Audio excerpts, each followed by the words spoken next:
परमेश्वर पिता का धन्यवाद करते हैं आज के दिन के लिए जिसे उसने बनाया है अपने लोगों के लिए, ताकि उसके लोग आनंदित और मगन हों। और आज के दिन को हम स्मरण करते हैं, विशेषकर उसकी आराधना करते हैं एक संग एकत्रित होकर।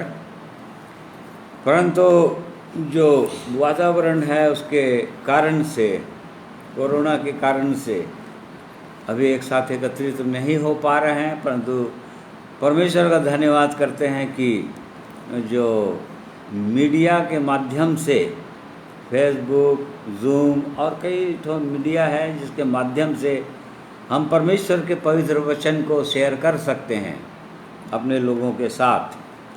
और इसलिए आज के दिन में फिर से परमेश्वर ने हमारी सहायता किया कि परमेश्वर के पवित्र वचन की ओर हम ध्यान लगाएं। और आज के दिन में परमेश्वर हमसे क्या बातें करना चाहते हैं हम देखें।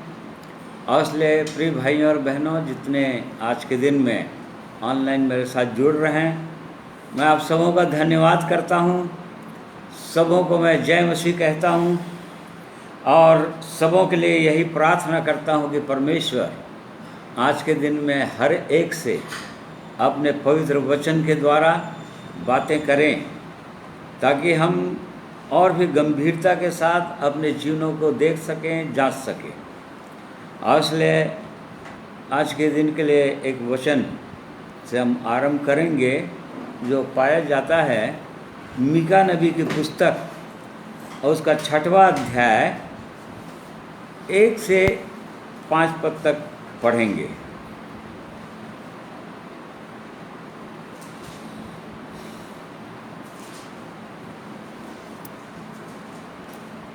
जहाँ इस प्रकार से लिखा हुआ है, जो बात यहोवा कहता है उसे सुनो।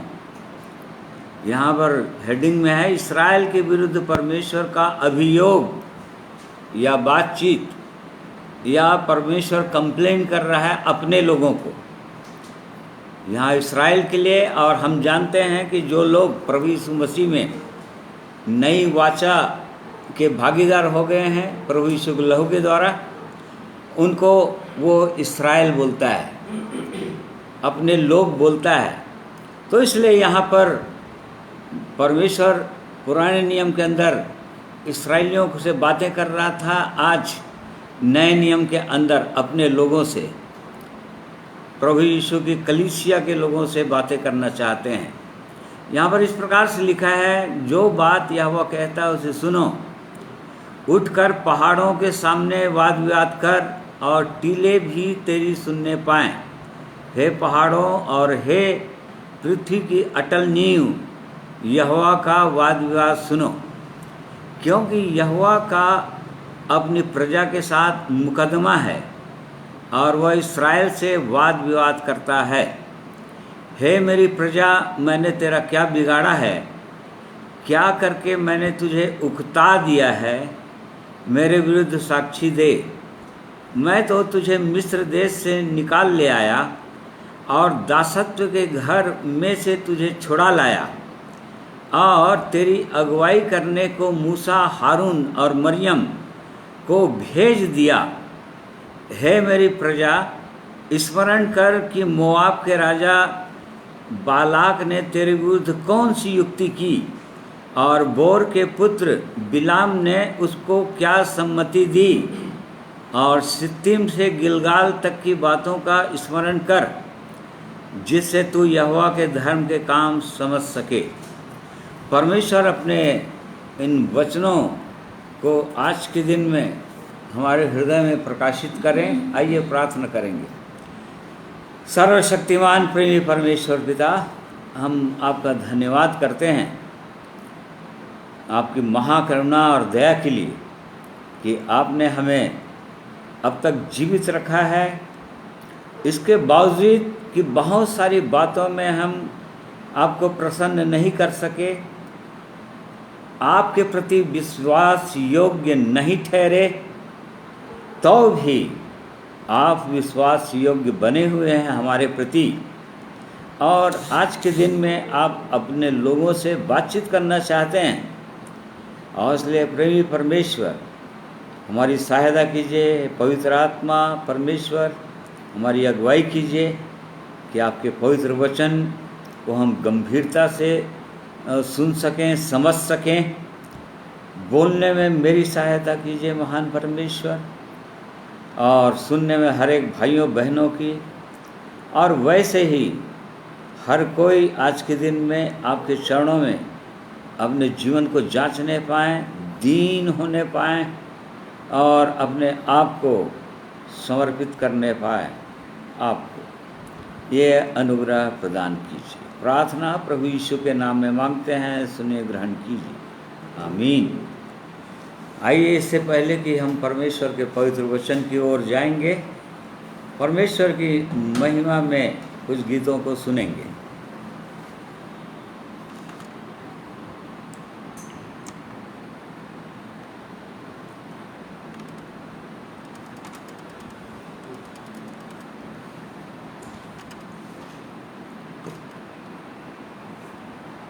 आप सबों को जय मसीह की। प्रभु की महिमा हो, स्तुति हो।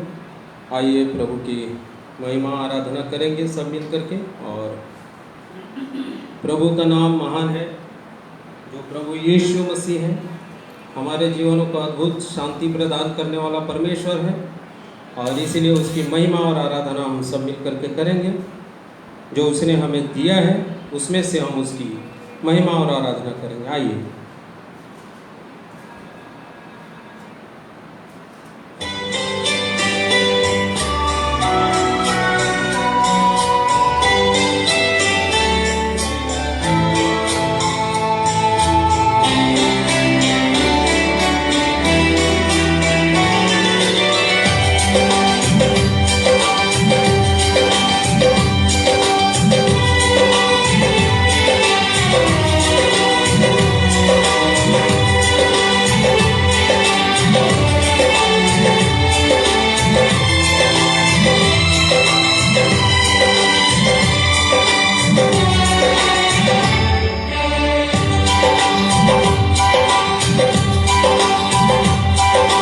यीशु लियो तेरो नाम, यीशु लियो तेरो नाम, यीशु लियो तेरो नाम, यीशु लियो तेरो नाम। जिसने लियो तेरो नाम प्रभु, पायो उसी ने मुकाम।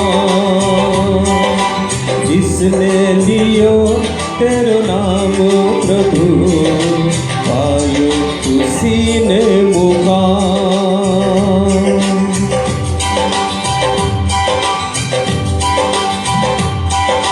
यीशु लियो तेरो नाम, यीशु लियो तेरो नाम, यीशु लियो तेरो नाम, यीशु लियो तेरो नाम। जिसने लियो तेरो नाम प्रभु, पायो उसी ने मुकाम। जिसने लियो तेरो नाम प्रभु, पायो उसी ने मुकाम।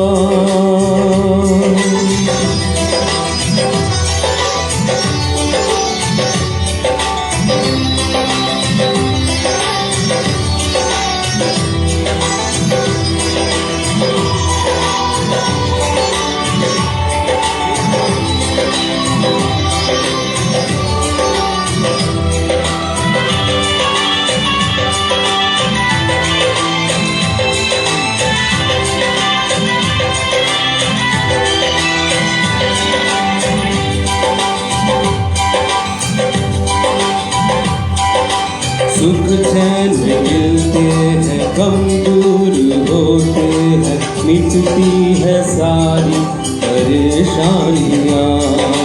हर सांस पर नाम लिखते हैं तेरा, तू करता है उन पर मेहरबानियाँ।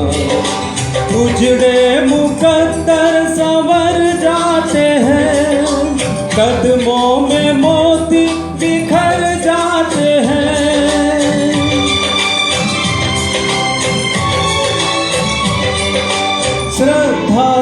जो तेरे दर आते हैं, श्रद्धा से जो तेरे दर आते हैं, बिगड़े बने सारे काम, बिगड़े बने सारे काम, यीशु लियो तेरो नाम,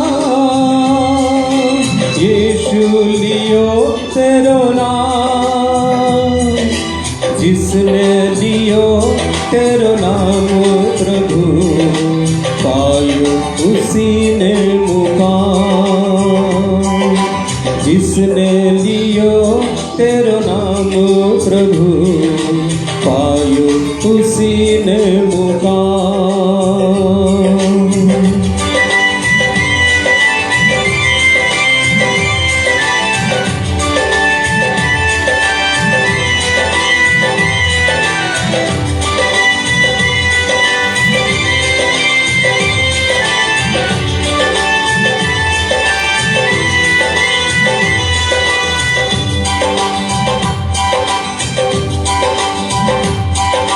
लेते हैं दिल से जो नाम तेरा, वो तेरी कृपा से भर जाती है, होती है पूरी तमन्नाएं उनकी, जो हर वक्त तेरे गुण गाते हैं। धड़कन मेरी मुझसे कहने लगी, अर्पित करूं अपनी जिंदगी,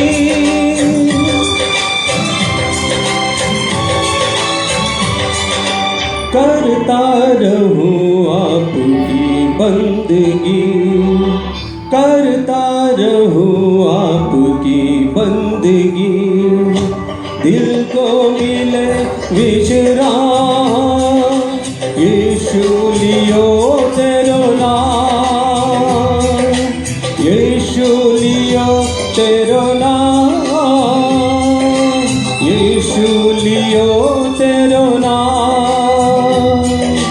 जिसने लियो तेरो नाम प्रभु, पायो उसी ने मुकाम, जिसने लियो तेरो नाम प्रभु, पायो उसी ने मुकाम, जिसने लियो तेरो नाम प्रभु, पायो उसी ने मुकाम, जिसने लियो तेरो नाम प्रभु, पायो उसी ने मुकाम।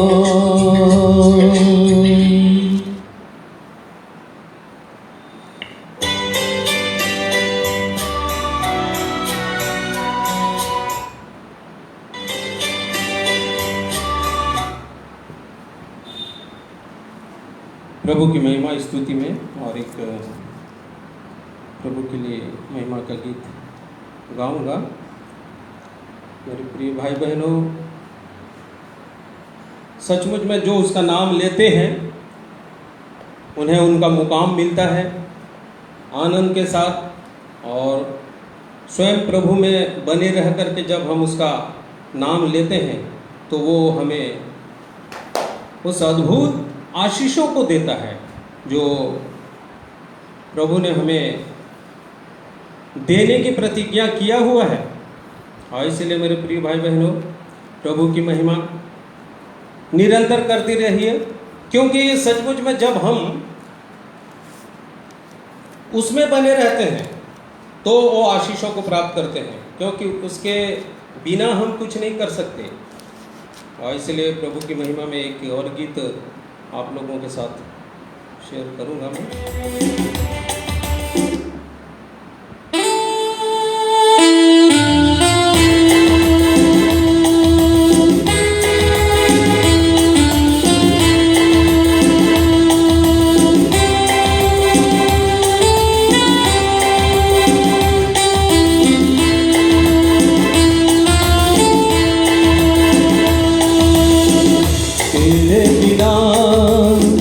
मेरे मसीहा क्या कर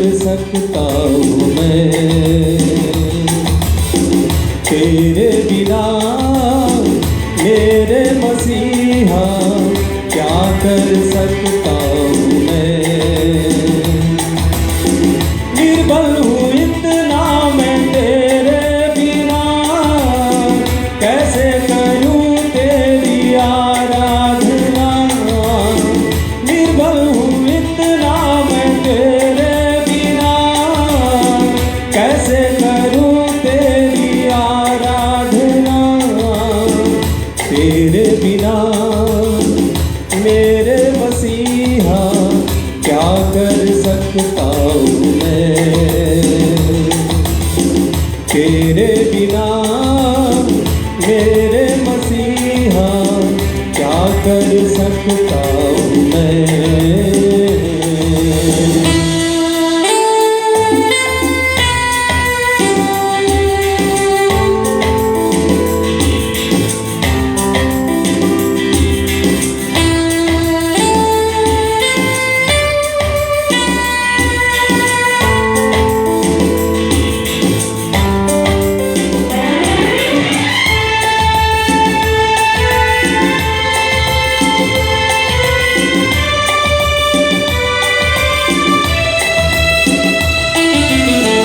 अपने जीवन को करके समर्पित, अपने मसीह के साथ चलूँगा। अपने जीवन को करके समर्पित, अपने मसीह के साथ चलूँगा। क्या पाया मैंने इस दुनिया से, झूठी खुशी और आंसू गम के। क्या पाया मैंने इस दुनिया से, झूठी खुशी और आंसू गम के। तेरे बिना मेरे मसीहा क्या कर सकता हूँ मैं। तेरे बिना मेरे मसीहा क्या कर सकता हूँ मैं।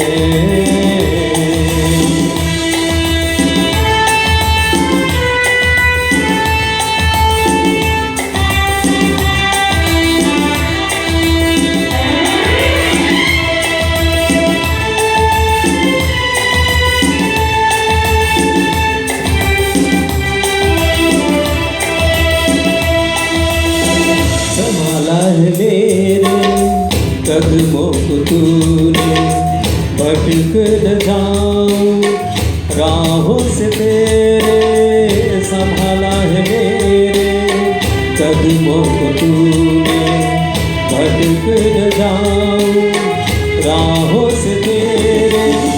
संग संग रे तू चलता प्रभु जी, हाँ मेरे रहता तू हाथ मेरा। संग संग रे तू चलता प्रभु जी, हाँ मेरे रहता तू हाथ मेरा। तेरे बिना मेरे मसीहा क्या कर सकता हूँ मैं। तेरे बिना मेरे मसीहा क्या कर सकता हूँ मैं। निर्बल हूँ इतना मैं तेरे बिना, कैसे करूँ तेरी आराधना। निर्बल हूँ इतना मैं तेरे बिना, कैसे करूँ तेरी आराधना। तेरे बिना मेरे मसीहा क्या कर सकता हूँ मैं। तेरे बिना मेरे मसीहा क्या कर सकता हूँ मैं।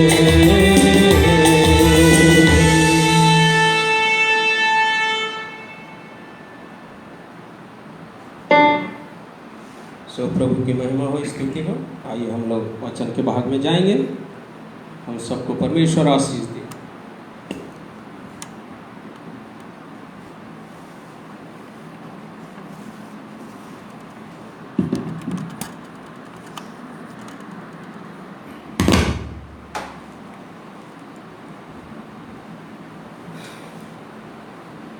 तो परमेश्वर का धन्यवाद करते हैं, उसकी महिमा के ही लिए उसने हमें बुलाया है और उसकी हमको महिमा करना ही है।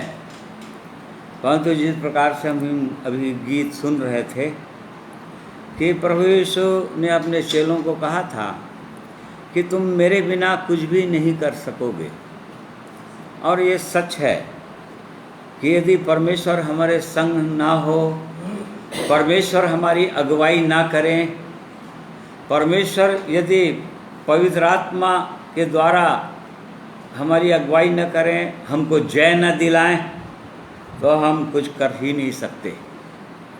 और इसलिए प्रिय भाइयों और बहनों, परमेश्वर जो प्रेमी परमेश्वर है, अद्भुत युक्ति करने वाला पराक्रमी परमेश्वर है, वो अपने लोगों से हमेशा बातचीत करना चाहते हैं, वाद विवाद करना चाहते हैं। जैसा कि यहाँ पर मीका 6 अध्याय के अंदर हमने देखा 1 से 5 पद तक, क्यों परमेश्वर अपने लोगों से बात करना चाह रहा है, बड़ा प्रेम के साथ। एक तरह से वो डांटना चाह रहा है, और यहाँ पर जैसे हमने देखा वो परमेश्वर बोल रहा है कि मैंने तुमसे तुमको क्या बिगाड़ा है, तुमसे मतलब क्या मेरे जीवन में कुछ कमी रह गया जिसके कारण से तुम पीछे हटते चले जा रहे हो और परमेश्वर के उस मार्ग को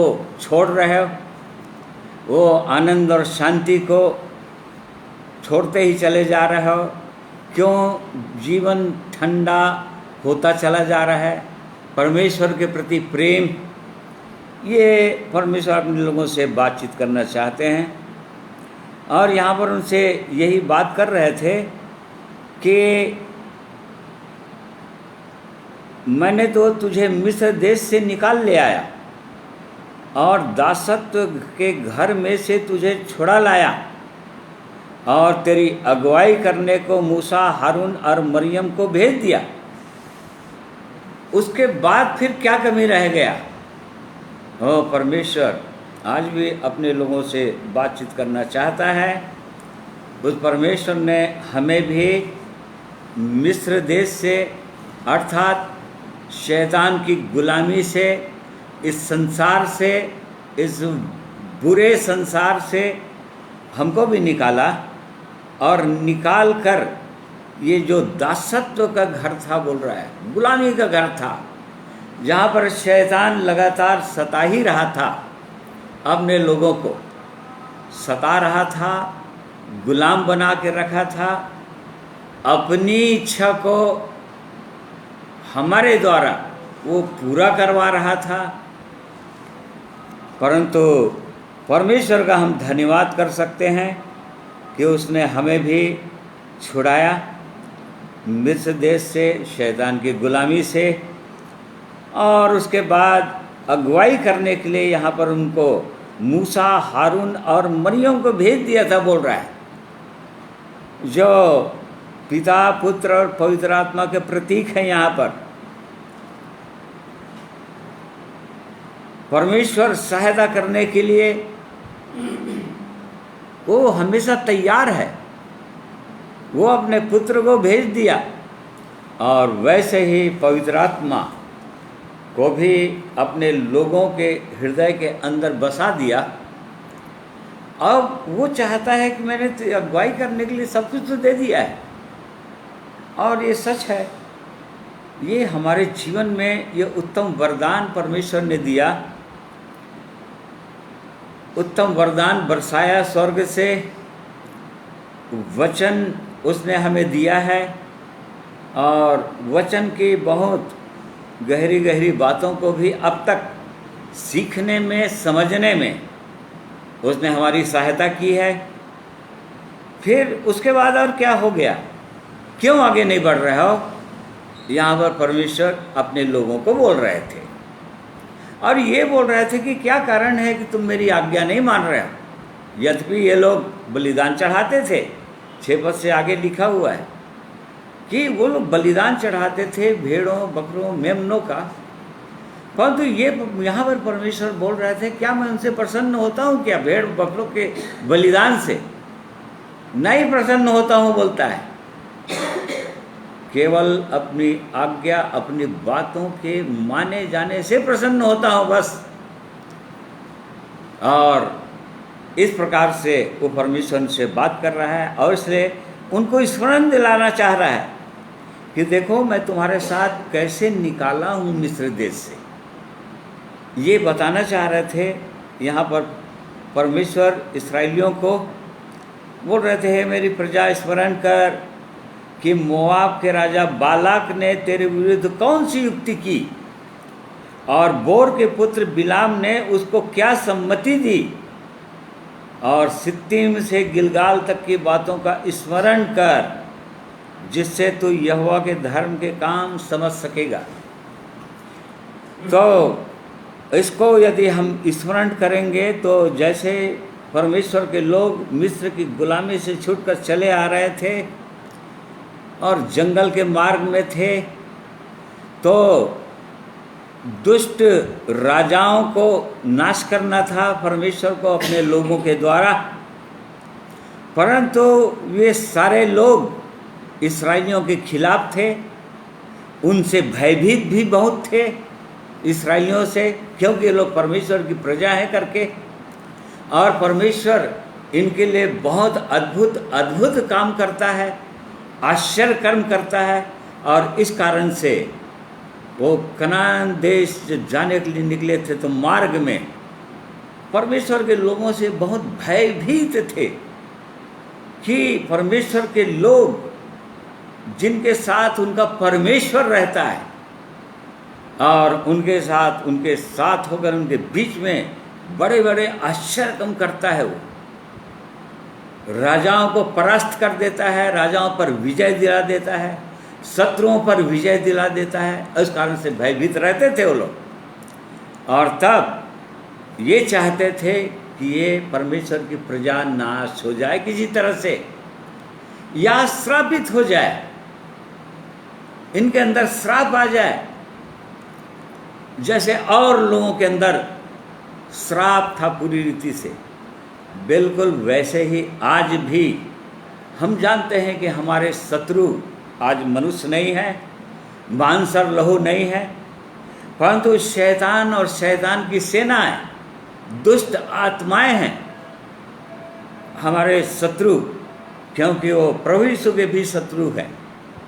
और इस कारण से आज ये शत्रु अपने परमेश्वर के लोगों के विरुद्ध में हर समय युक्ति करते हैं, योजना बनाते हैं कि किस तरह से परमेश्वर के लोग नाश हों या किस प्रकार से परमेश्वर के लोग गिर जाएं फिर से पापों में और अनाज्ञाकारी हो जाएं, जिसके कारण से परमेश्वर का श्राप उनके जीवन में आ जाए फिर से। तो यहाँ पर बिल्कुल वैसे ही हुआ था जिसको परमेश्वर अपने लोगों को स्मरण दिलाना चाह रहे थे। आज इसके माध्यम से परमेश्वर अभी के विश्वासियों को भी स्मरण दिलाना चाह रहे हैं कि मोआब के राजा बालाक ने तेरे विरुद्ध कौन सी युक्ति की। यहाँ पर मोआब का राजा बालाक था, जो गिनती 22-23 अध्याय में 24 अध्याय में दिया हुआ है, उसका हम डिटेल में नहीं जा रहे हैं, परंतु कौन सी युक्ति किया था। वो इतना भयभीत हो गया था वो, क्योंकि इस्राएलियों से उनका देश भूमि छा गया था, लिखा है, और भयंकर भयभीत हो गया था, क्योंकि सुन लिया था उनकी चर्चा कि कैसे परमेश्वर उनकी लाल समुद्र से कैसे पार कराया, समुद्र को 2 भाग कर दिया, और उससे पहले और अमालेकियों को किस प्रकार से परास्त किया, कैसे उनको हराया, कैसे उन पर विजय दिलाया अपने लोगों को। और इस कारण से बहुत ज़्यादा भयभीत था वो राजा, मोआब का राजा बालाक। और तब उसने बिलाम को बुलाया था, जो परमेश्वर का नबी था, और इस बात को सब लोग जानते थे कि बिलाम परमेश्वर का ऐसा नबी है, यदि मुंह से उसके किसी के लिए श्राप निकल जाए तो श्राप उनके जीवन में आ जाएगा, यदि आशीष निकल जाए उसके मुंह से तो लोग आशीषित हो जाएंगे।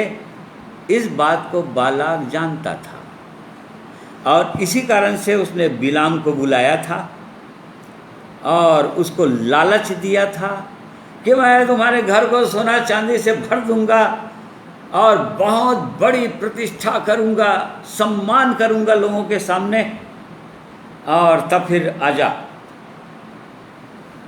इस्राएलियों को श्राप दे दे।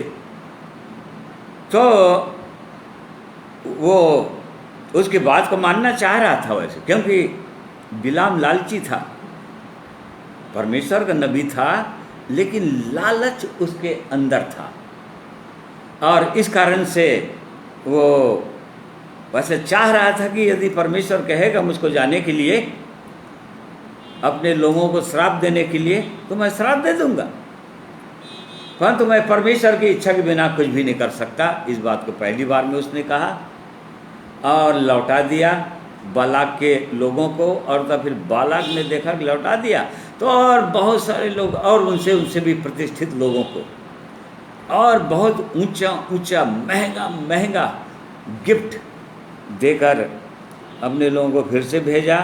और फिर वो चाहा कि देखा और लालच से भर गया, और तब देखा एक बार फिर से ठहरो, एक बार फिर से पूछता हूँ परमेश्वर को। और तब फिर पहली बार में तो परमेश्वर ने कह दिया था कि वो आशीष के भागीदार हो चुके हैं परमेश्वर के लोग, इस्राएली लोग, और वो लोग स्थापित नहीं होंगे। परंतु तो भी ये बालाक के अनुसार चलना चाहता था और तब परमेश्वर ने कहा चला जा, ठीक है जा, परंतु जो मैं कहूँ वही तो बोलेगा। और इस बात को बालाक राजा को भी बोल दिया। और तब प्रिय भाइयों बहनों, हम इस बात को जानते हैं, 22 अध्याय 23 अध्याय को पढ़ लीजिए। वो तो श्राप देना चाह रहा था, परंतु परमेश्वर उसके मुंह में इस्राएलियों के लिए केवल आशीष और आशीष की चर्चा करता रहा और वो लोग आशीषित रहे। उसी बात को परमेश्वर अपने लोगों को स्मरण दिलाना चाहता है कि देखो बालाक ने तेरे विरुद्ध कौन सी युक्ति की और बोर के पुत्र बिलाम ने उसको क्या सम्मति दी। उसने सम्मति यह दिया था कि मैं परमेश्वर के विरुद्ध तो जा नहीं सकता, जो बोलेगा वही बोलूँगा मैं। ये सच है कि उसके हृदय के अंदर था लालच और अंततः वो नाश भी हो गया। तो बिल्कुल ऐसे ही आज भी जो दुष्ट की युक्तियां हैं, शैतान की युक्तियां हैं, परमेश्वर के लोगों को, प्रभु यीशु के पीछे चलने वाले लोगों को वो नाश करना चाहता है, श्रापित करना चाहता है, और इस कारण से कई प्रकार की युक्तियां वो करना चाहता है ताकि श्रापित हो जाए। परंतु याद दिलाना चाहता है अपने लोगों को कि परमेश्वर की आशीष उन जिनके जीवन में आ चुका है, किसी के श्राप देने से श्रापित नहीं होगा, उनका श्राप किसी प्रकार से लगेगा ही नहीं। और ये बताना चाहता है अपने लोगों को कि देखो, जब से मिस्र की गुलामी से, शैतान की गुलामी से निकले हो, शैतान ने बहुत बार चाहा तुमको गिराना, तुमको श्रापित करना, परंतु वो परमेश्वर बोल रहा है कि मैं उसको श्राप देने नहीं दिया। यहाँ पर स्मरण दिला रहा है, वैसे सित्तीम से लेकर गिलगाल तक की बातों का स्मरण कर। वो यहोशू 3 अध्याय से 4-5 अध्याय तक पढ़ लीजिए। वो सित्तीम से गिलगाल तक की बात वहाँ पर लिखा हुआ है कि परमेश्वर किस तरह से अपने लोगों को अगुवाई की, उनसे क्या क्या बातें किया, किस प्रकार से यरदन नदी को पार कराया, जो भयंकर बाढ़ में चल रहा था, भयंकर बाढ़ आया हुआ था, और ऐसे समय में कैसे उसने पार कराकर गिलगाल में प्रवेश करा दिया। और उसके बाद मिस्र की पूरी नामधराई को गिलगाल में उसने लुढ़का दिया, गिरा दिया। खत्म अब तुम्हारे जीवन से गिलगाल की या मिस्र की या संसार की बातें। अब आगे बढ़ो, बड़े सामर्थ्य के साथ आगे बढ़ो। तो यहाँ पर उनको स्मरण दिलाना चाह रहा है। ऐसी और बहुत सारी बातें हैं, परमेश्वर अपने लोगों को याद दिलाना चाहते हैं कि किस तरह से परमेश्वर अपने लोगों के साथ व्यवहार करते आए हैं, कैसे उनकी सहायता करते आए हैं और कई जगह चेतावनी देते आए हैं। स्मरण कर, जैसे कि यहाँ पर कहा कि कैसे परमेश्वर उनकी अगुवाई करता रहा और कैसे वो अपने लोगों की अभी भी अगुवाई करता है पवित्र आत्मा के द्वारा, परंतु कई जगह वो चेतावनी भी देता है। जैसे कि लूका 17 अध्याय उसका 32 पद पढ़िए। Gospel of look 17:32। लूत की पत्नी को स्मरण रखो, जो कोई अपना प्राण बचाना चाहे वह उसे खोएगा, और जो कोई उसे खोए वह उसे जीवित रखेगा। हाँ, देखो यहाँ पर ये चेतावनी का वचन है। चेतावनी की बातों को परमेश्वर बहुत जगह अपनी आशीषों को जो उसके लोगों के जीवन में परमेश्वर ने किया उसको याद दिलाना चाहता है, अपने लोगों को स्मरण दिलाना चाहता है, ताकि उस परमेश्वर के प्रेम को समझ सकें। और वैसे ही वो चेतावनी के रूप में भी बताना चाहते हैं। जैसा कि यहाँ पर हमने पढ़ा, प्रभु यीशु ने कहा, बस एक छोटा सा लाइन में बोल दिया कि लूत की पत्नी को स्मरण करो। और किस संदर्भ में बोल रहे थे प्रभु यीशु इस अध्याय में, हम जानते हैं। इस अध्याय को पढ़ेंगे तो समझ में आ जाएगा। प्रभु यीशु अपने आगमन के विषय में बता रहे थे, द्वितीय आगमन के विषय में, जो बादलों पर आने वाले हैं। और ये बता रहे थे कि जैसे लूत के समय में हुआ था सदोम और अमोरा में, कि कैसा पाप वहाँ पर पूरी रीति से बढ़ चुका था। और ऐसी दशा में जबकि परमेश्वर उन नगरों को नाश करने वाला था, परंतु परमेश्वर की कृपा दृष्टि इब्राहिम के भतीजे लूत के जीवन में हुई, उसके परिवार के जीवन में हुई। और परमेश्वर ने अपने जन इब्राहिम को स्मरण किया। और तब इससे पहले कि सदोम को परमेश्वर आग से जला दे, ये उत्पत्ति 29 अध्याय के अंदर दिया हुआ है। उत्पत्ति 19 अध्याय, जेनेसिस 19, उसमें दिया हुआ है कि किस तरह से परमेश्वर आग से जलाने से पहले उसको नाश किया था। और यहाँ पर प्रभु यीशु सुसमाचार के अंदर अपने लोगों को बताना चाह रहे थे कि बिल्कुल वैसे ही समय जब देखो, जब ऐसा आ गया कि पूरी दुनिया पाप में डूब गया, अब परमेश्वर को विचार हो रहा है कि नाश करूँ अब। और तब ऐसे समय में परमेश्वर अपने लोगों को वहाँ से निकाल देना चाहता है, जिस प्रकार से लूत और उसकी पत्नी और उसकी दोनों बेटियों को निकाला। परंतु कैसी दशा में निकाला था वो, इसको पढ़ेंगे तो बड़ा इंटरेस्टिंग लगता है। और परमेश्वर का अद्भुत महान प्रेम हम स्मरण कर सकते हैं, जबकि ये लोग निकलना नहीं चाह रहे थे और सदोम में इतना बस गए थे और बड़े बड़े पोस्ट में आ गए थे। लूत जो है वो फाटकों में अर्थात न्याय के स्थान में बैठा करता था। और इस कारण से 15 पद से पढ़िए वाला, 16 पद पढ़ो 19 अध्याय का।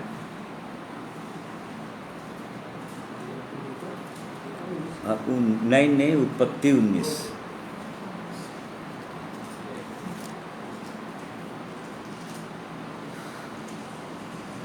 पर वह विलंब करता रहा।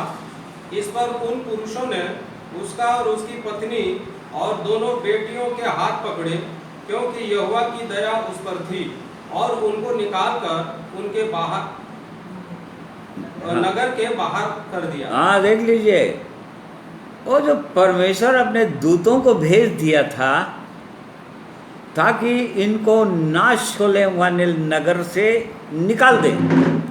निकलो निकलो बार बार बोल रहे थे, परंतु ये लोग विलंब कर रहे थे। देख लो, नाश होने वाला है बता रहे हैं, बस उसके बाद भी विलंब कर रहे हैं। परमेश्वर अपने दूतों को भेज चुका है। आज भी बिल्कुल यही दशा है संसार में लोगों की, यहाँ तक कि परमेश्वर पर विश्वास करने वाले लोगों की, प्रभु यीशु के आगमन पर विश्वास करने वाले लोगों की यही दशा है। परमेश्वर अपने दूतों को अर्थात अपने जनों को उनके बीच में भेजता है और उनको चिताता है, चिता रहे हैं, बार बार चिता रहे हैं कि प्रभु यीशु का आगमन बहुत ही निकट है। और उसके बावजूद भी इस संसार की सड़ाहट से, शैतान की गुलामी से वो निकलना ही नहीं चाहते, और निकलना भी चाहते हैं तो भी वो देर करते रहते हैं। ठीक है, नहीं आज नहीं, एक दिन ऐसा हो जाएगा, एक दिन प्रभु यीशु के पास आ जाएंगे, अभी समय नहीं आया है। हर एक दिन का, हर एक लोगों के लिए परमेश्वर का समय है, ऐसा बोल बोल के टाल देते हैं। परंतु उसके बाद भी यहाँ पर हम परमेश्वर की दया को देखते हैं। तो परमेश्वर के दूतों ने उनको हाथ पकड़कर धक्का देकर खींच कर निकाला, ऐसे लिखा है। और निकालने के बाद उनको कहा जाकर पहाड़ पे भागो, परंतु उसके बाद भी लूत ने कहा नहीं, हम पहाड़ पे नहीं जाएंगे, हम इसी तराई में जाएंगे, क्योंकि तराई को ही उसने चुना था। वो पहाड़ पर बसना नहीं चाहता था, ऊंचाइयों के जीवन को पाना नहीं चाहता था। और तो भी ठीक है, परमेश्वर ने उसमें भी उसको कहा ठीक है जाओ जल्दी भागो, और ये बोल दिया था कि पीछे कोई और नहीं देखना। और तब क्या हुआ, 26 पद पढ़ो। लूत की पत्नी ने जो उसके पीछे थी दृष्टि फेर के पीछे की ओर देखा, और वह नमक का खंभा बन गया। देख लीजिए, इसलिए प्रभु यीशु चिता रहे हैं अभी के लोगों को, अभी के विश्वासियों को। यहाँ पर बोल रहा है एकदम अंतिम समय है, प्रभु यीशु का आगमन है, एंटी क्राइस्ट का राज्य होने वाला है, भयानक दुनिया में संकट आने वाला है, क्लेश काल आने वाला है। ऐसे समय में तुरंत निकलो। परमेश्वर अपने लोगों का, अपने दूतों को बार बार भेज रहा है लोगों के पास, परंतु निकलना नहीं चाहते। निकल भी गए यदि, तो जो हिदायत परमेश्वर ने दूतों को कह दिया था, चेतावनी दे दिया था, निकलने के बाद फिर से इस संसार की ओर, सड़ाहट की ओर, पापों की ओर, गुलामी की ओर देखना ही मत। एकदम आगे की ओर उधर देखते रहना, उस परमेश्वर की ओर देखना। परंतु यहाँ पर लूत की पत्नी के विषय में लिखा है कि वो उसके पीछे की ओर दृष्टि की, और जैसे ही पीछे की ओर देखी, सदोम की ओर देखी, वो जल रहा है, धधक रहा है, और तब वो नमक का खंभा बन गया। नमक का खंभा मतलब एक यादगार बन गई, दृष्टांत बन गई अपने लोगों के लिए, और इस कारण से प्रभु यीशु चिता रहे हैं। देखो, लूत की पत्नी को स्मरण करना, मतलब इसका मतलब क्या? निकल तो गए हो परमेश्वर की कृपा से, निकाल तो दिया है परमेश्वर ने संसार से, सड़ाहट से, परंतु फिर पीछे की ओर देखना ही मत। इसलिए लूत की पत्नी को स्मरण करना, वो पीछे की ओर देखी और उसका क्या हो गया। ये चेतावनी का वचन है जिसको स्मरण दिलाना चाह रहे थे प्रभु यीशु, और इसीलिए वो इंकरेज करता है अपने लोगों के लिए, जो लोग पीछे की ओर नहीं देखे, उनका भी उदाहरण दे रहा है। इब्रानी 11 अध्याय और उसका 13 पद से पढ़िए। ये सब विश्वास ही की दशा में मरे और उन्होंने प्रतिज्ञा की हुई वस्तुएं नहीं पाई, पर उन्हें दूर से देखकर आनंदित हुए और मान लिया कि हम पृथ्वी पर परदेशी और बाहरी हैं। जो ऐसी बातें कहते हैं वे प्रकट करते हैं कि स्वदेश की खोज में हैं, और जिस देश से वे निकल आए थे यदि उसकी स्तुति करते तो उन्हें लौट जाने का अवसर था। देख लीजिए, बिल्कुल लूत की पत्नी के समान यदि पीछे देखते, यहाँ पर जो लोग जय पाए उनका वर्णन है, उनकी गवाही है। अगर परमेश्वर के लोग ठहरे, जो लोग जयवंत हो गए और प्रभु यीशु के नाम से मार खाने के लिए नहीं डरे, मरने से नहीं डरे, उनकी यहाँ पर गवाही दी जा रही है। उनको देखो, वो निकल गए मिस्र देश से और निकलकर आगे बढ़ते ही चले गए, और उस देश की जिसकी खोज में थे, स्वर्गीय देश, और उसकी ओर देखते देखते देखते आगे बढ़ते चले गए। क्यों? यदि पीछे देखते तो उनके पास भी अवसर था लौट जाने का। आज बहुत बार परमेश्वर के लोग अपने वो पुराने दिनों को स्मरण करने लग जाते हैं। कौन सा? वो कैसे परमेश्वर ने अनुग्रह किया उसको नहीं, कि कैसे परमेश्वर उनके पापों को क्षमा किया उसको नहीं, वो संसार का आनंद, संसार की बातें, संसार के मित्र और संसारी संगति, उसको स्मरण करने लग जाते हैं। जैसे बहुत सारे इस्राएली लोग स्मरण करने लग गए थे, ओ मिस्र में हम कैसे लहसुन प्याज और कैसे अच्छे अच्छे चीज़ हमको मिलता था वहाँ पर, और यहाँ इस जंगल में तो परमेश्वर मूसा के द्वारा हमको मारने के लिए लाया है। और इस कारण से सचमुच में उनके अविश्वास के कारण से वो लोग जंगल में ही ढेर हो गए।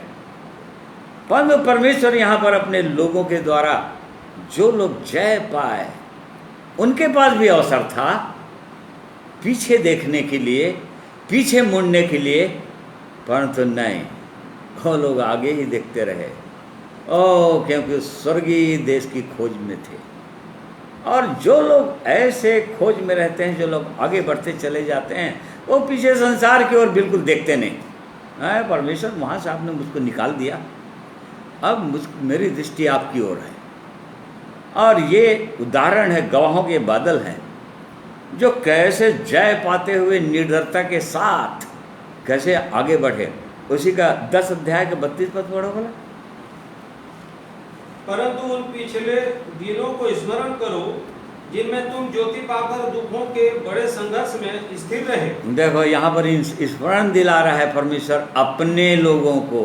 देखो तुम जब निकले थे मिस्र देश से, देखो तुम जैसे प्रभु यीशु के पास आए थे, तुमने सब कुछ छोड़ दिया था। चाहे कितना भी कोई लोग भी विरोध किए जीवन में प्रभु यीशु के नाम से, परंतु तुम विरोधों को तुमने सह लिया और कष्ट है, हाँ, उसमें स्थिर रहे। यही उनको स्मरण दिला रहा है। आज के विश्वासियों को स्मरण दिलाना चाह रहा है परमेश्वर, वो लोग कैसे स्थिर रहे। और आगे, कभी कभी तो यो ही तुम निंदा और क्लेश सहते हुए तमाशा बने। हाँ, देखो। और कभी यो कि तुम उनके साझी हुए जिनकी दुर्दशा की जाती थी, क्योंकि तुम कैदियों के दुख में भी दुखी हुए और अपनी संपत्ति भी आनंद से लूटने दी, यह जानकर कि तुम्हारे पास एक और भी उत्तम और सर्वदा ठहरने वाली संपत्ति है। इसलिए अपना हियाव न छोड़ो, क्योंकि उसका प्रतिफल बड़ा है। हाँ, यहाँ पर परमेश्वर उनको उदाहरण दे रहा है, हमको स्मरण दिलाना चाह रहा है कि परमेश्वर के लोग प्रभु यीशु के पीछे पीछे कैसे चले, और हमको जांचने के लिए भी बोल रहा है कि हम कैसे चल रहे हैं। क्या हमारी दृष्टि उधर है प्रभु यीशु की ओर? वो फल पाने की ओर हमारी आंखें लगी हुई है, या हमारी आंखें संसार की ओर, संसार की सड़ाहट की ओर, आंधी और तूफान की ओर, हवा की ओर, या प्रभु यीशु की ओर? हमको जांचना है अपने जीवन को, क्योंकि बहुत ही अंतिम समय में है। परमेश्वर अपने लोगों को इन बातों के द्वारा चिताना चाह रहे हैं, और जो लोग जय पाए प्रभु यीशु के पीछे चलते चलते उनका उदाहरण देना चाह रहे हैं कि हम उनसे प्रोत्साहित हों, हम इंकरेज्ड हों और आगे बढ़ें। और बिल्कुल ऐसे ही और बहुत सारी चीज़ों को प्रभु हमको स्मरण दिलाना चाहते हैं, जैसे कि व्यवस्था विवरण उसका 25 अध्याय, बुक ऑफ ड्यूटरोनॉमी 25 वर्स 17 to 19।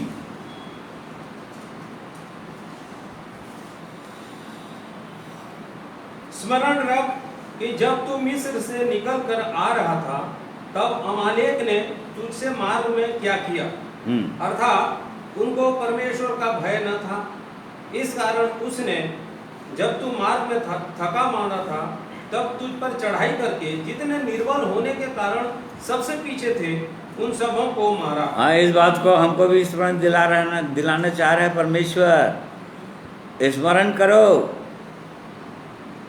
कि इस संसार के लोगों को बोल रहा है जिनके अंदर परमेश्वर का भय नहीं है, उनकी दृष्टि में परमेश्वर का कोई भय नहीं है।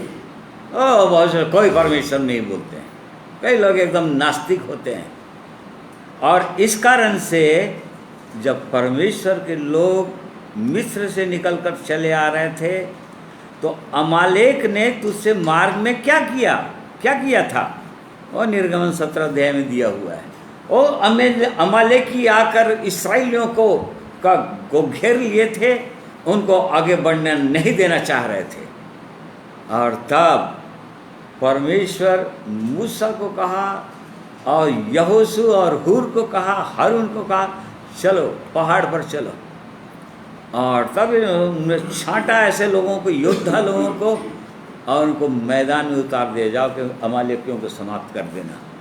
तो यहाँ पर स्मरण दिलाना चाह रहा है परमेश्वर कि देखो, मैं तुम में होकर, तुम्हारे साथ होकर, तुम्हारे आगे आगे चलकर तुम्हारे शत्रुओं पर तुमको जय दिलाता रहा, तुम्हारे शत्रुओं को मारता ही रहा।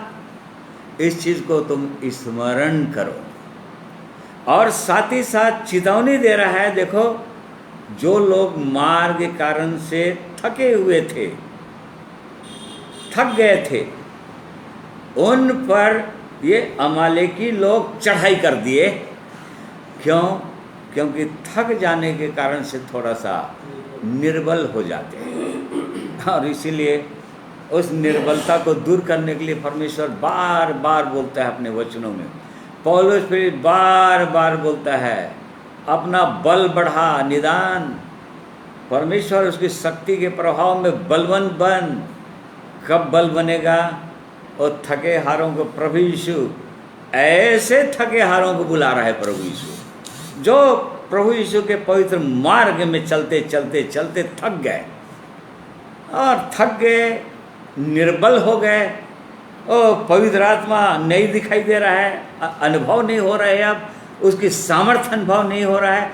ऐसे थके हुए लोगों को के लिए प्रभु यीशु ने कहा, हे परिश्रम करने और थके लोगों, मेरे पास आ जाओ और मैं तुमको फिर से वो बल दे दूंगा, पवित्र आत्मा की सामर्थ्य से भर दूंगा, क्योंकि तुम दीन हो जाओगे, मेरे समान मान लोगे सब कुछ।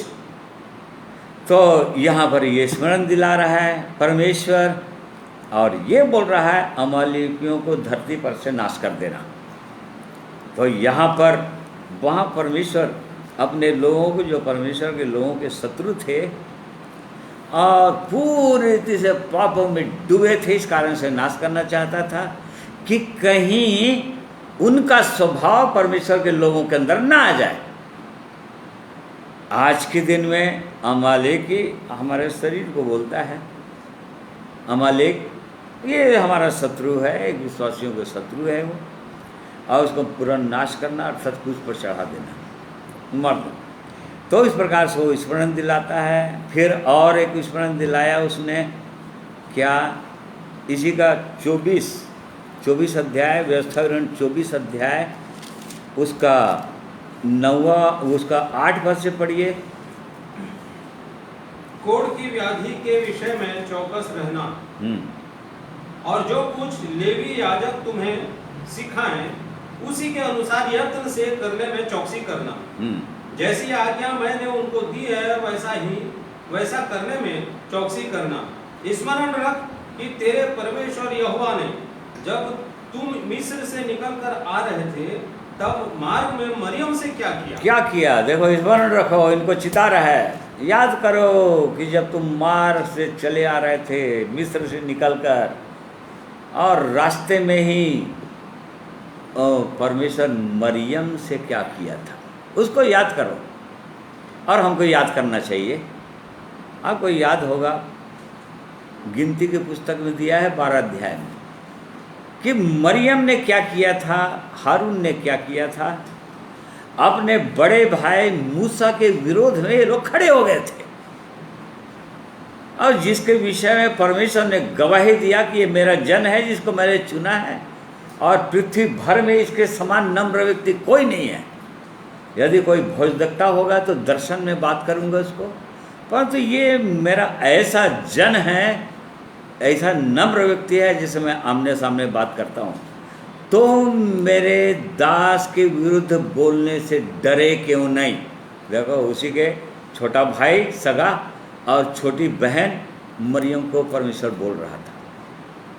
तो यहाँ पर परमेश्वर अपने लोगों को चिताना चाह रहा था। देखो, जो लोग भी परमेश्वर के विरोध में, परमेश्वर के जन के विरोध में, सही में यदि परमेश्वर का जन है तो एक तो जांचो भी, तुम उनके कामों से जान लोगे, बोल दिया प्रभु यीशु को बता दिया है कि तुम झूठे भजदक्ताओं को पहचान लोगे उनके फलों से, क्योंकि पेड़ जो है अपने फलों से पहचाना जाता है। और यदि पहचान लिए कि सचमुच में परमेश्वर का जन है, और यदि उसके विरोध में कुछ बोले तो मरियम को स्मरण करना, क्या किया था परमेश्वर, क्या किया था। यहाँ पर लिखा है कोढ़ से भर दिया था, ओ कोढ़ ही हो गई थी पूरी रीति से। और परमेश्वर ने कहा यदि इसका पिता होता तो क्या करता, इसको मुंह में थूक दिया होता। और इस कारण से कोढ़ ही है, इसको अलग छावनी में रख दो, और अपने होठों से कहती रहे कि मैं अशुद्ध अशुद्ध अशुद्ध अशुद्ध अशुद्ध 24 घंटा बोलती रहे कि मैं अशुद्ध हो गई हूँ। और तब उसके बाद वो याजक के पास जाए, ऐसा नियम था, और तब चढ़ावा चढ़ाए जो निर्धारित था, और तब परमेश्वर को फिर से ग्रहण करता था, और तब बोलता था हाँ अब आगे चलो। तो प्रिय भाइयों बहनों, परमेश्वर के अनुग्रह, उसकी कृपा को समझो और उसकी कड़ाई को भी समझो, बोलता है रोमियो 11 अध्याय में।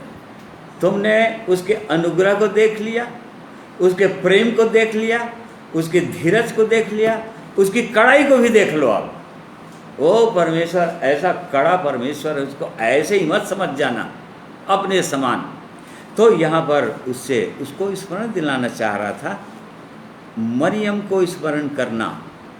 और आज जितने लोग परमेश्वर के लोगों को विरोध किए, उसके बाद हम देखते हैं कि निर्गमन 32 के अंदर कोरा, दातान, अबीराम ने परमेश्वर के लोगों का, मूसा का, हारून का विरोध कर दिया था। उनका क्या हाल हुआ था, वो धरती को परमेश्वर ने फाड़ा था, उनको जीवित पूरा बाल बच्चों उनके समानों समेत आग में डाल दिया था, अधोलोक में डाल दिया था।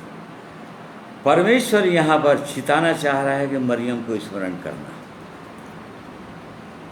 एक दो पद और देखेंगे, निर्गमन 13 अध्याय उसका 13वां पद, सॉरी, तीसरा पद, निर्गम 13 अध्याय। फिर मूसा ने लोगों से कहा, उस दिन को स्मरण रखो जिसमें तुम लोग दासत्व के घर अर्थात मिस्र से निकल आए हो। यहोवा तुमको वहां से अपने हाथ के बल से निकाल लाया। इसमें खमीरी रोटी न खाई जाए। हाँ, बस देखो, यहाँ पर परमेश्वर उनको बोल रहा था। फिर मूसा ने लोगों से कहा, इस दिन को स्मरण रखना। यहाँ पर बोल रहा है, इस दिन को स्मरण रखना। कहने का मतलब हमेशा स्मरण रखना इसको, कि परमेश्वर कैसे तुम लोगों को दासत्व के घर से निकाला, मिस्र के फिरौन राजा की गुलामी से छुड़ाया, जो कोड़ों की मार से तुमको सता रहा था और घंटों तुमसे काम करवाता था। तुम कराहने लगे थे, तुम्हारा उसका बोझ जो है असहनीय हो गया था, उसको स्मरण रखना। ये परमेश्वर यहाँ पर बोल रहा है। और कैसे तुम नहीं निकले थे, परमेश्वर बोल रहा था, तुम कभी भी अपने आप में ये घमंड नहीं करना कि मैं निकला था। परमेश्वर अपने बल से निकाल लाया। और इस कारण से परमेश्वर उनको चेतावनी दे रहा था मूसा के द्वारा, इसमें खमीरी रोटी ना खाई जाए। बस इसमें खमीरी रोटी नहीं खाना। अब खमीरी रोटी खाना ही नहीं। खमीरी अर्थात खमीर जो है बाइबल के अंदर पाप को दिखाता है। मतलब फिर से खमीर ना हो जाना, फिर से वही संसार तुम्हारे अंदर ना आ जाए, या शैतान की गुलामी फिर से तुम धीरे धीरे धीरे धीरे शैतान की इच्छा या शैतान संसार या संसार के लोगों को प्रसन्न करने के लिए तुम उसके गुलाम नहीं बन जाना। वो स्मरण दिलाना चाह रहे थे परमेश्वर। और खमीर नहीं होना, बिल्कुल खमीर नहीं खाना, परंतु वो बोल रहा था इन सब जातियों को निकाल देना, 7 जातियों को। वो मिस्र देश में, कनान देश में, जिस देश में तुम जाने वाले हो, वहाँ 7 प्रकार की जातियाँ रहती है, सबको नाश कर देना, जो 7 भयंकर पापों को दिखाता है नए नियम के अंदर।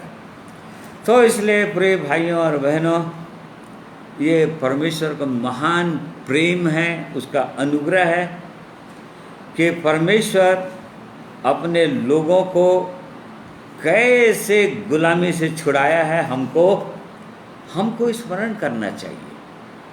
वो परमेश्वर अपने लोगों को इन वचनों के द्वारा एक तो एनकरेज करना चाह रहा है, प्रोत्साहित करना चाह रहा है, उनके जीवनों को दिखाकर जो लोग जयवंत होते चले गए, जिन्होंने शत्रुओं को मार गिराया, और उन लोगों के जीवन के द्वारा चेतावनी देना चाह रहे हैं कि जो लोग परमेश्वर की आज्ञाओं का पालन नहीं करने के कारण से, परमेश्वर के वचन के अनुसार नहीं चलने के कारण से, परमेश्वर के महान अनुग्रह को तुच्छ समझने के कारण से वो गिर गए, वो संसार की ओर चले गए, फिर से संसार में आ गए, पीछे हट गए।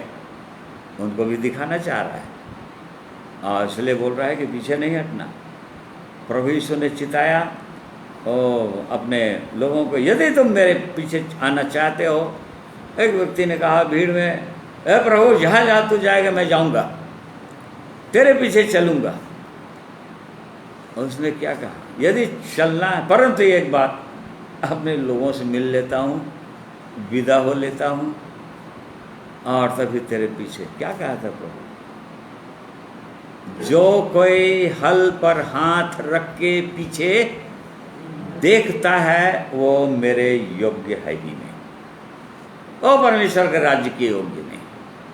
यदि हल पर हाथ रख लिए अर्थात यदि प्रभु यीशु के पीछे चलने का दृढ़ निश्चय कर लिए, है प्रभु आप प्रेमी हैं, आपने मेरे लिए अपना प्राण दिया है क्रूस पर, आपने मुझ पापी के पापों की सजा को अपने शरीर में ले लिया है और मुझ पापी के पापों को जो असंख्य थे उसको आपने क्षमा किया है, और इस कारण से अब मैं पीछे की ओर देखूंगा ही नहीं, बस आगे की ओर बढ़ता ही चला जाऊंगा, निशाने की ओर देखते हुए क्रूस को लेकर बढ़ते ही चला जाऊंगा। ये परमेश्वर अपने लोगों को इस प्रकार से वो चिताते आए हैं, और इन वचनों के द्वारा आज हमसे, अपने लोगों से वो बात करना चाह रहे हैं। और जैसे कि हमने देखा था मीका नबी के पुस्तक 6 अध्याय में, वो वाद विवाद करना चाह रहे थे, हैं मेरे लोगों तुम भूल गए क्या मेरे अनुग्रह को, मेरे प्रेम को, मेरी सामर्थ्य को, मेरी अगुवाई को, तुम किस तरह से कहाँ दलदल में फंसे हुए थे, मैंने कैसे तुमको निकाला, कैसे मैंने तुमसे प्रेम किया, तुम भूल गए क्या। वो स्मरण दे रहा है अपने लोगों को, ताकि न भूलें, स्मरण करें, याद करें, और परमेश्वर के प्रति, प्रभु यीशु के प्रति अपने प्रेम को ताज़ा करें, और प्रभु के चरणों में आ जाए, दीन हो जाए और आगे बढ़े। इसलिए परमेश्वर इन वचनों के द्वारा हम में से हर एक की सहायता, अगुवाई करें। प्रिय भाइयों बहनों, आइए एक प्रभु की महिमा के लिए एक गीत और सुनेंगे, और उसके बाद प्रार्थना के साथ आज की संगति को समाप्त करेंगे।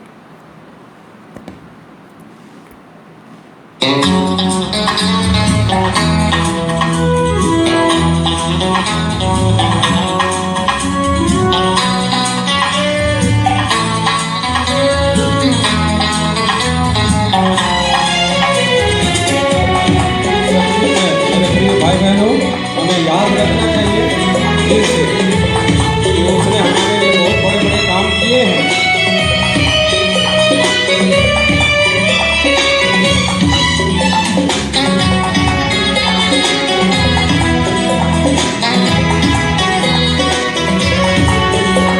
मेरे दिल तू से याद कर, हर दम में उससे फरियाद कर। ऐ मेरे दिल तू से याद कर, हर दम में उससे फरियाद कर। वो सुनता है जो बोलोगे, वो देता है जो मांगोगे। वो सुनता है जो बोलोगे, वो देता है जो मांगोगे। उसे मांग और जीवन आबाद कर। ऐ मेरे दिल तू से याद कर, हर दम में उससे फरियाद कर।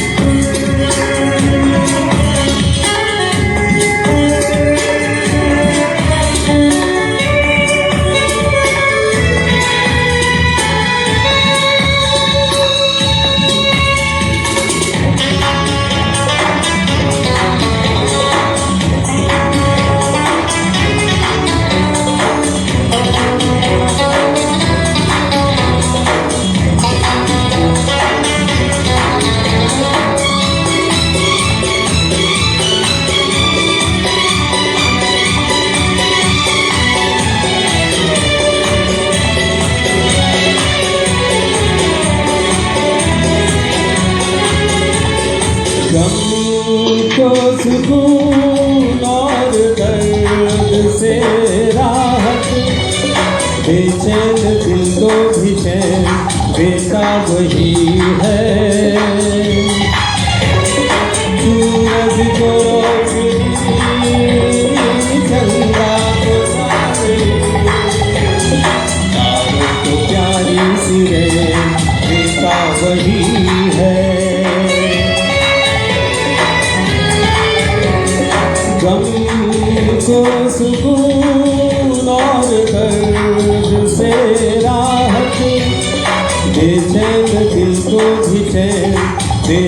वही है। तो सूरज को रोशनी, चंदा को चांदनी, तारों को प्यारी सी देता वही है। ये इंसान तो नादान है मगर वो तो मेहरबान है। ये इंसान तो नादान है मगर वो तो मेहरबान है। यूं अपने जीवन को ना बर्बाद कर, ऐ मेरे दिल तू से याद कर, हर गम में उससे फरियाद कर।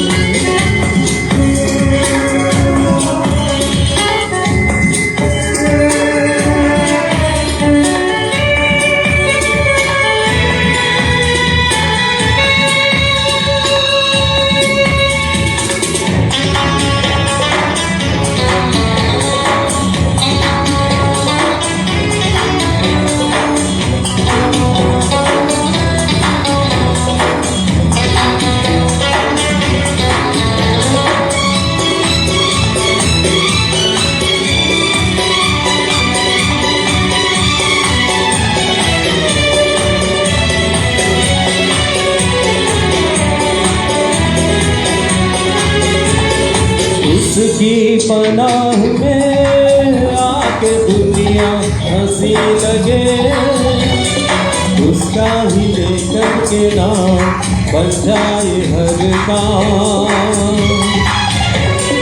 मौसम को ताजगी, फूलों को खुशबू, विश्वास मन को मिले सुबह और शाम। उसकी पनाह में आके दुनिया हंसी लगे, उसका ही लेकर के नाम बन जाए हर काम। ओ मौसम को ताजगी, फूलों को खुशबू, विश्वास मन को मिले सुबह और शाम। वो दाता है तो बंदे हम, वो रोशनी है अंधे हम। वो दाता है तो बंदे हम, वो रोशनी है अंधे हम। खुद को अंधेरे जग से आजाद कर, है मेरे दिल तू से याद कर, हर गम में उससे फरियाद कर, ऐ मेरे दिल तू से याद कर, हर गम में उससे फरियाद कर। वो सुनता है जो बोलोगे, वो देता है जो मांगोगे।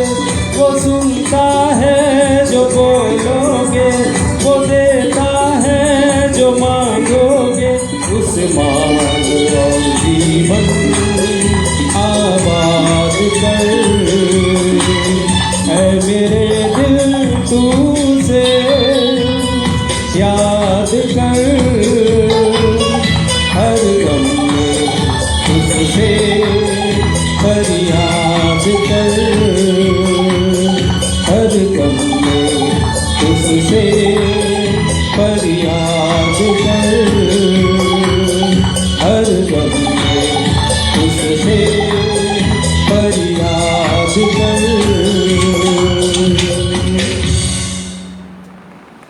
Thank you Jesus. हालेलुया।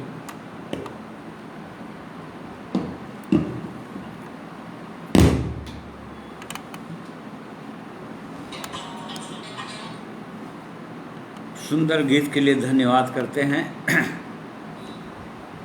परमेश्वर का, और इसलिए जैसा आज के दिन में हमने परमेश्वर के वचन से सीखा, देखा कि वो परमेश्वर हमसे, अपने लोगों से कितना प्रेम करते हैं, और इसी कारण से वो चाहते हैं कि उसके लोग भी उससे वैसे ही प्रेम करें।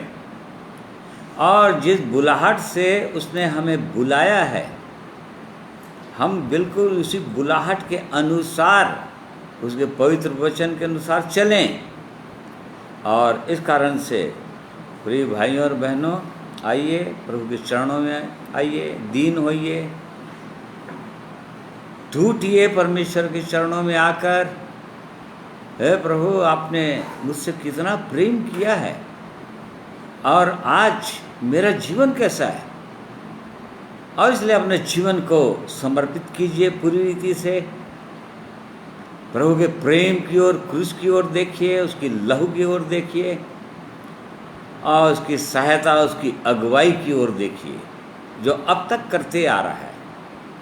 उसके उपकारों की ओर देखिए जो उसने हमारे जीवन में अब तक किया है। जैसा कि राजा दाऊद ने कहा कि हे परमेश्वर, मैं तेरे उपकारों का क्या बदला दूं।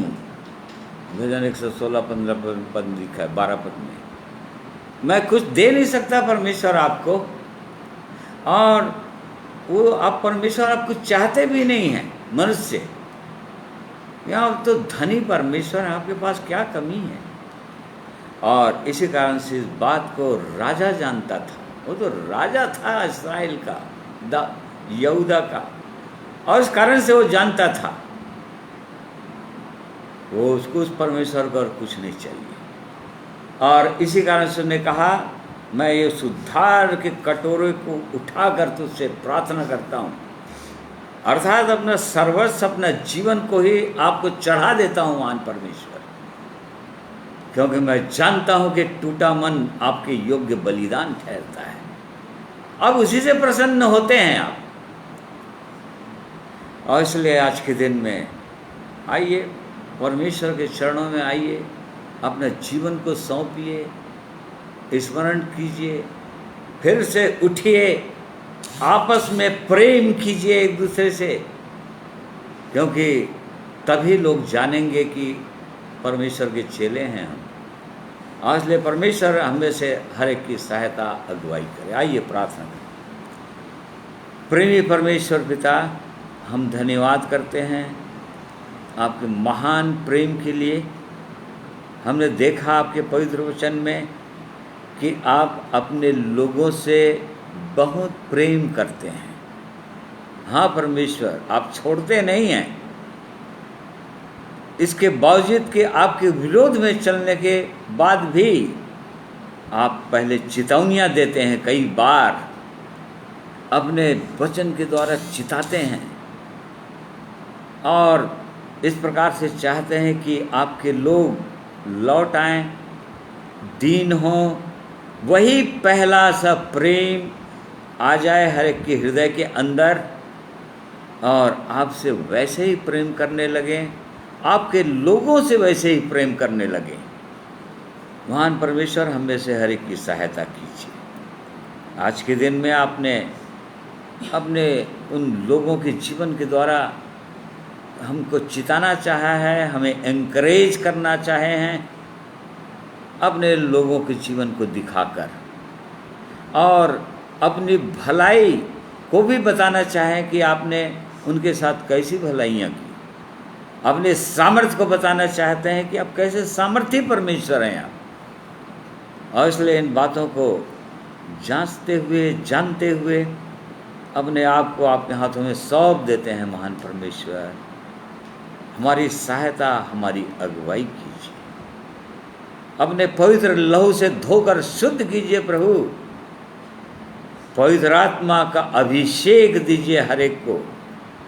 पवित्र आत्मा से भरिए महान परमेश्वर, ताकि आपकी इच्छा हमें से हर एक के जीवन के द्वारा पूरी की जाए। और इसलिए हम धन्यवाद करते हैं ऐसे वचन के लिए। आपने आज के दिन में हमारी सहायता किया है। प्रार्थना प्रभु यीशु के नाम में मांगते हैं, सुनिए, ग्रहण कीजिए। आमीन। प्रिय भाई और बहनों, आप सबों को मैं धन्यवाद करता हूँ। आज के दिन में आप लोग मेरे साथ जुड़कर ऑनलाइन परमेश्वर के वचन को सुने हैं, और इसलिए इसको केवल सुनने ही वाले मत बनिए, परंतु सचमुच में अपने अपने घर जहाँ भी अवसर मिलता है आपको, अपने घरों में प्रभु के चरणों में आ जाइए, दीन हो जाइए। जितना धन्यवाद दे सकते हैं उस परमेश्वर को, उसके उपकारों के लिए उसका धन्यवाद कीजिए, और अपने जीवन को और सौंप दीजिए। प्रभु, आपकी इच्छा के अनुसार मैं चलूँगा। प्रभु, मैं निर्णय लेता हूँ, मुझे क्षमा कीजिए। मेरे अंदर अविश्वास आ गया था, मेरे अंदर प्रेम की कमी आ गया था। प्रभु, मेरे अंदर अपने प्रिय भाइयों और बहनों के प्रति दोष लगाने का पाप आ गया था, परंतु आज के दिन में मैं स्वीकार करता हूँ, मानता हूँ, मुझे क्षमा कीजिए। अपने लहू से धो दीजिए, शुद्ध कीजिए, और तब परमेश्वर एक बार फिर से उठा देगा और अपनी महिमा के लिए इस्तेमाल करेगा। इसलिए मैं सबों को धन्यवाद करता हूँ। एक बार फिर से प्रभु यीशु के पवित्र नाम में आप सबों को जय मसीह कहता हूँ। परमेश्वर आप सबों को आशीष दे।